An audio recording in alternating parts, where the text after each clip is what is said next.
बिस्मिल्लाहिर्रहमानिर्रहीम। अस्सलामुअलैकुम प्यारे बच्चों, आज हम class 11th public administration book से जो हमारा टॉपिक चल रहा है बिहेवियर अप्रोच और ह्यूमन रिलेशंस अप्रोच, उसका पार्ट 3 इस वीडियो में आज डिस्कस करेंगे।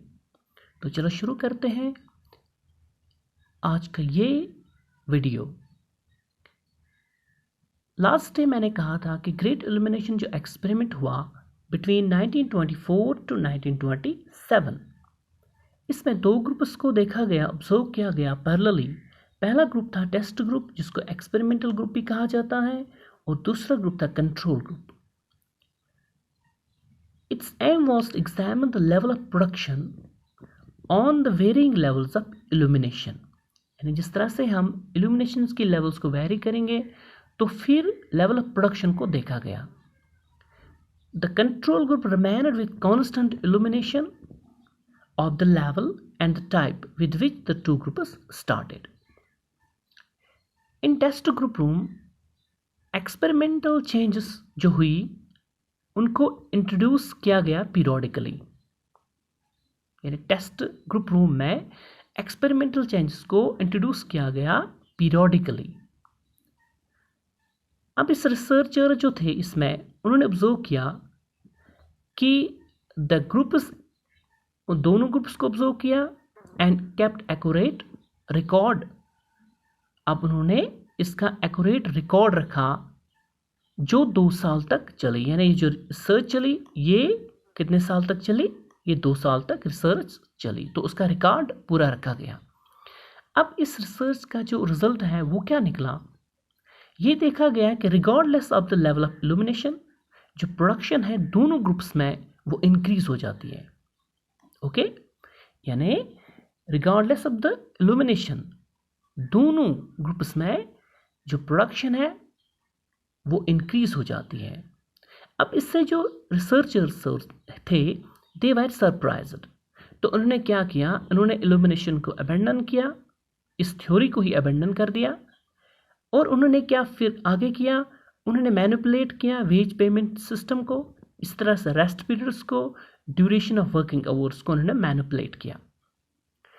Now instead of group incentive plan, एक इंडिविजुअल पीस रेट प्लान और रिफ्रेशमेंट्स, जो प्रोविजन ऑफ रिफ्रेशमेंट्स था उसको लाया गया। इससे क्या हुआ कि जो प्रोडक्शन लेवल है वो और ज़्यादा इंक्रीज हो गई।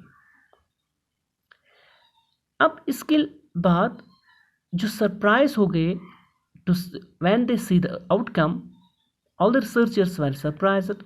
अब रिसर्च टीम ने डिसाइड कर दिया कि जो भी प्रिविलेजेस थे and return to the condition prevailing at the beginning of the experiment.